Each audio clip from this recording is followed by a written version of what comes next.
Good. My name's Bobo. This is Real Raw and Recovered. I'm here with a couple of brothers of mine, Logan and Matt. Both of these brothers I met at a particular treatment center. So I've had the honor and the privilege of being able to work with them with these 12 steps. My brother Matt's all the way here visiting from Abilene.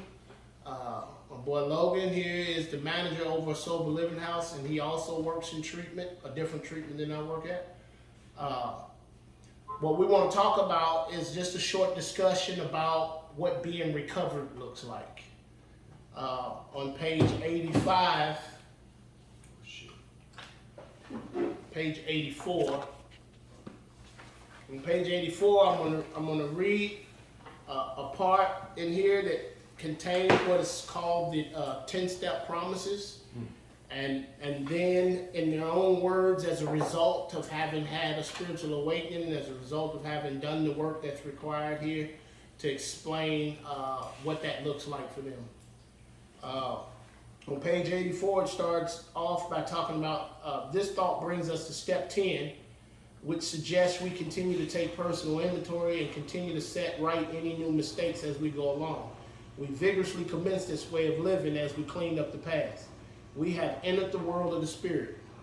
Our next function is to grow in understanding and effectiveness. This is not an overnight matter. It should continue for our lifetime. Continue to watch for self-centeredness or selfishness, dishonesty, resentment, and fear. When these crop up, we ask God at once to remove them. We discuss them with someone immediately and make amends quickly if we've harmed anyone. Then we resolutely turn our thoughts to someone we can help. Love and tolerance of others is our code. And we have ceased fighting anything or anyone, even alcohol and drugs. For by this time, sanity will have returned. We will seldom be interested in liquor. If tempted, we recoil from it as from a hot flame. We react sanely and normally, and we will find that this has happened automatically. We will see that our new attitude towards liquor and drug has been given to us without any thought or effort on our part. It just comes. That is the miracle of it. We are not fighting it, neither are we avoiding temptation. We feel as though we had been placed in a position of neutrality, safe and protected. We have not even sworn off. Instead, the problem has been removed. It does not exist for us. We are neither cocky nor are we afraid. That is our experience. That is how we react, so long as we keep in fit spiritual condition. So the point is that once a person gets recovered, and all three of us are recovered, then we have a responsibility to stay in fit spiritual condition. The things that God requires of me does not change, or I never make it to a place where I can actually live and behave like I don't need God. I'll forever need God. God himself solves my every problem. God himself is my peace. God himself is the one who breaks my cycle.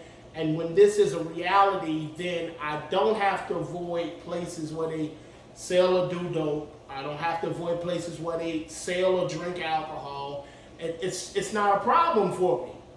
If I am tempted, I recoil from it as from a hot flame. You know what I'm saying? Like, there's been times where I knew that I was in self. And so I knew that my connection to my higher power, who I call the Lord, has been damaged or broken. And during that time of being disconnected, the thought comes to my mind, and when I'm disconnected, the thought sticks. Yeah. I got to wrestle with that thought then. Mm-hmm. See, I'm on my way to re-entering the cycle if I allow that state to remain. On the other hand, when I'm connected and I am resting in God, doing my best, while humbly relying upon him, he makes me able to match calamity with serenity. Then when the thought comes to my mind, it's absurd. I'm like, man, fuck that dumb shit. Because sanity has been returned. It's been restored. And I react sanely and normally. And this has happened automatically. So I don't make efforts to not use as much as I make every effort to stay in God's good graces and stay connected. That's been my reality. And so now being no longer afraid of getting high, the fear that remains with me is fear of the Lord. I fear losing that connection. And as long as I'm about that, then everything else is cared for. So what's been y'all's experience with being restored to sanity or being... Yeah, so in this reading, what I underlined in my book, it says, we have entered the world of the Spirit. Our next function is to grow in understanding and effectiveness. So, whenever I first came into the rooms, whenever I first started working a program, I always thought like I would be able to stop using drugs and then I'd be able to do whatever I wanted, right? Because, you know, using my drug of choice just caused so much harm and it caused so much chaos that I wasn't able to be a father, I wasn't able to work a job, I wasn't able to do all these things that you know, that were virtues, right? And they were all things like that were kind of derived from self, all these like selfish desires. Now, being a father necessarily isn't a selfish desire, but that was my sole reasoning for stop using drugs. And then so as it says, we have entered the world of the Spirit. Something I know that we've talked about and I've read about is like being led by the Spirit and not being led by the flesh. Right. You know, if that makes sense. Like being led by the Spirit to me means by like following God's will, like following that divine intuition, and not my own intuition because I can get those mixed up. Right. And not following like desires of the flesh, right? You know, not just running after the first female that comes into my life. Not running after the very first job, even if it has all these huge benefits and pay and opportunities. If I'm being led by the Spirit, I really want to know that like that's what God wants me. It's all about if it satisfies God. If it makes Him happy, then I'm with it. Yeah. If it doesn't make Him happy, who cares about the outward promises? I'm not interested. And that's like that's such a hard thing, man. Because I've been so selfish in my life. Not only have I never considered how other people feel and how my actions affect them, but it's like I only want to do what I want to do, and I've never actually. Before I found God, I never actually wanted to give any of these things a second thought, right? But if I know that if I keep being led by my flesh, if I keep following self-will, I'm going to end up back where I was. I'm going to end up homeless with a needle in my arm or whatever, you know? And so to me, that's what the next line says, growing in understanding and effectiveness. To me, the understanding and effectiveness is being led by the Spirit, being led by God, and not by myself. You know, and then another part I love is, you know, the position of neutrality. You know, I think it's a delusion that some people have in recovery that, you know, once they get sober, all their problems stop. You know, and that's not the truth. You know, if anything, once you stop putting drugs and alcohol in your body, that's whenever these problems, if you don't have God, will start to metastasize and get bigger and bigger and bigger, right? And if you don't have God, then you're going to have the super high highs and the super low lows, and you're going to be a train wreck. And so with God, life is still going to happen. Not everything is going to be peaches and cream, but with God, I'm able to be okay. I'm not always going to be super euphoric and, you know, happy, joyous, and free. I am happy and joyous and free, but I'm not supposed to feel like that, like elated at all times, right? God gives me the position or the ability to just be okay. So rather than the majority of the time after stopping using drugs and alcohol, where I would be dry and I would predominantly during ordinary days up and down, I would be restless, irritable, and discontented. Yeah. My normal stature now and the place where I reside now is at peace, serene, and my peace isn't removed because circumstances on the outside of me shifting. Yeah. And so I'm predominantly at peace. Even though life continues to happen. I feel you. That's exactly right.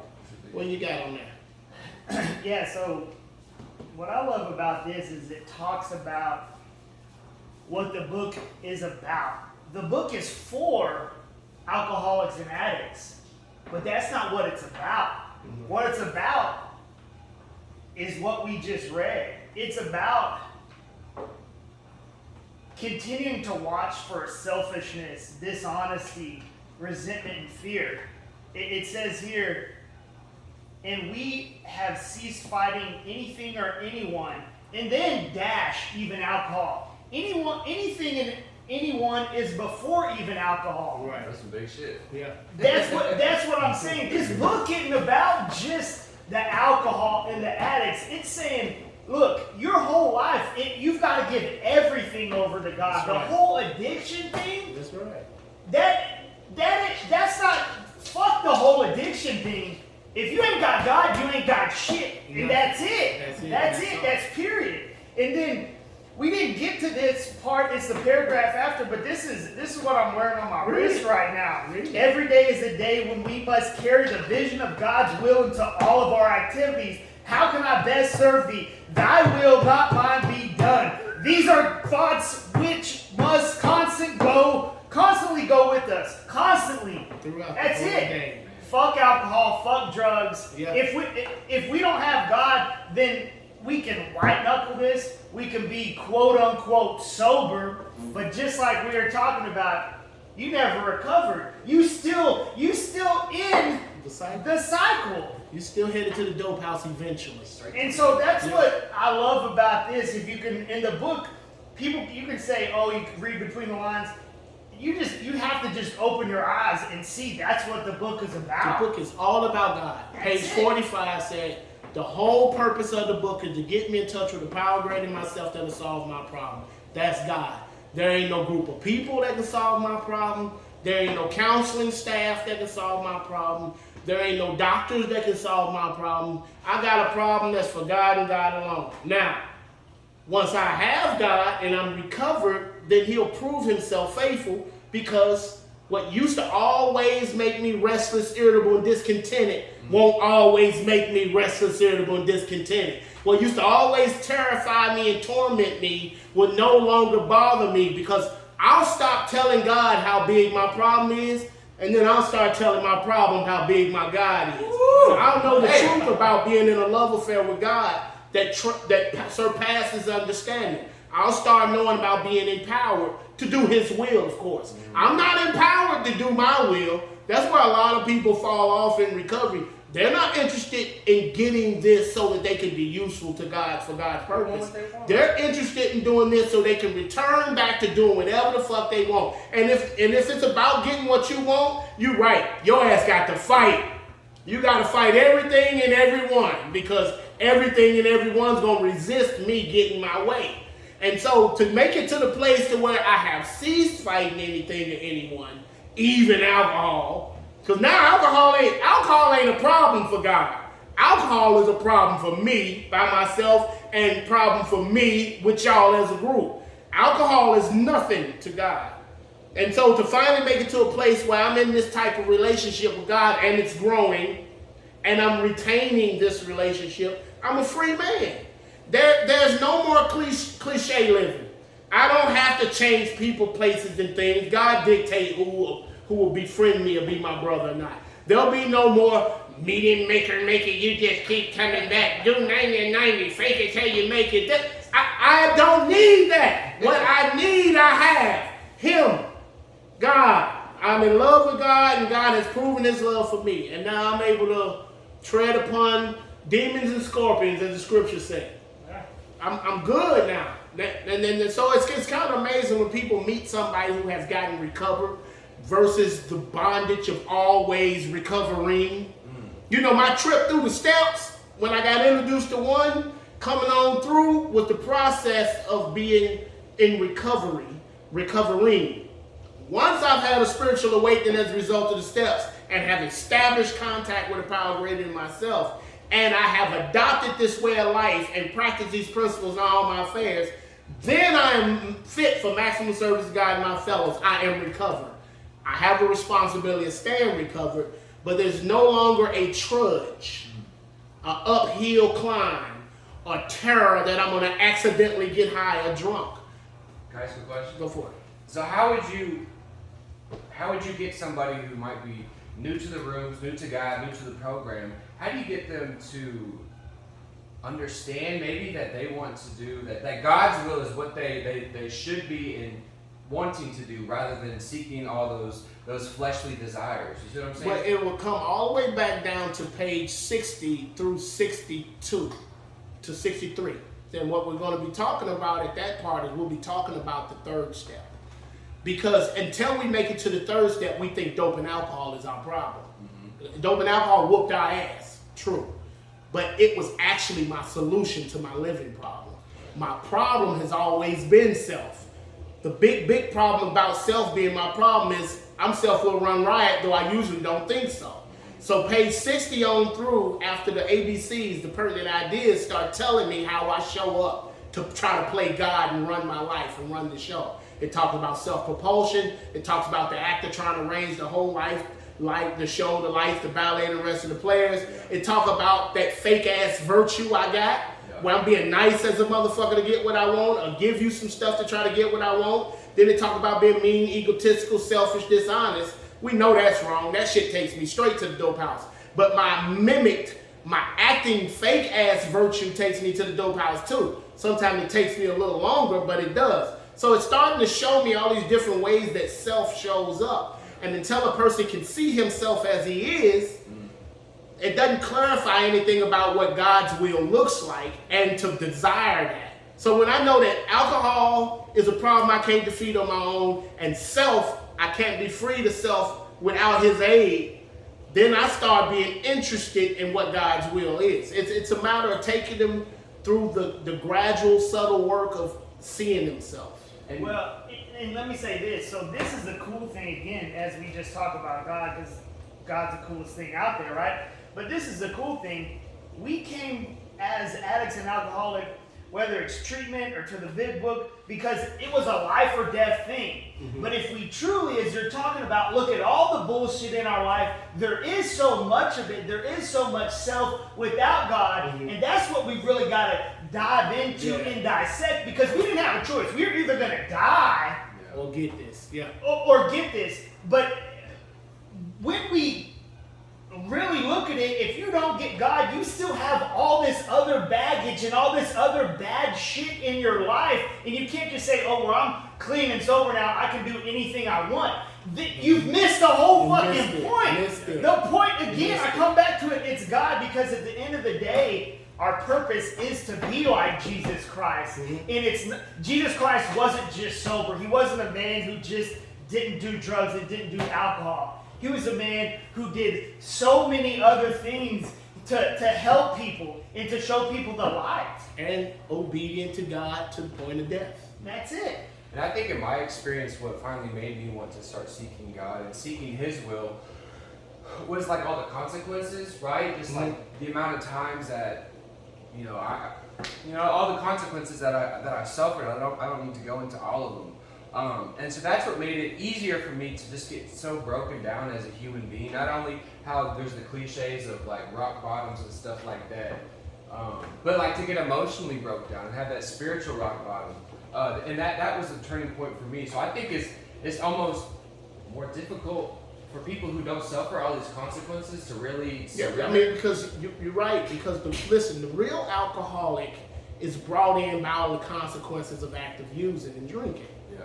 And the thing that we have to try to figure out a way to introduce to the real alcoholic and addict is how many other things cause us a disturbance that has nothing to do with using. It's all of the trying to run it and manage and dictate and control and that destinational happiness shit. I'm not going to be happy until I get this woman, this car, this job. I'm so busy trying to run life, play God, that's my fucking problem. I'm so busy playing God that I don't have God. And here's the thing, even if you get all that stuff, it's never enough. It doesn't satisfy me. You know, there's only one who can satisfy me. That's God. Deep shit. You clip it? Appreciate you. Yeah. My boys got to burn off.